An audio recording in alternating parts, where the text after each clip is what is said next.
แนวทั้งเห็ดทั้งหน่อใหม่เด้อมื้อนี้เด้อแม่น่ะเบิ่งมือแม่คือเห็นหน่อใหม่มีแต่หน่อนางดินงามๆอ้วนๆเลยหน่อบักใหญ่ต้มกับแจ่วแซ่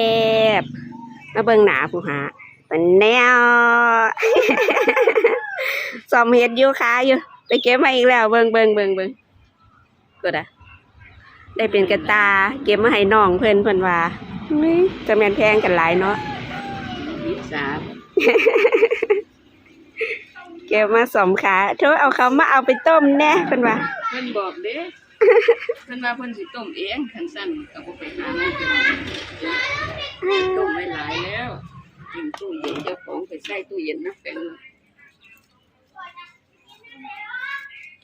เริ่มบานแล้ว มันอยาก เริ่มบ่งามคือช่วงนั้นแหละ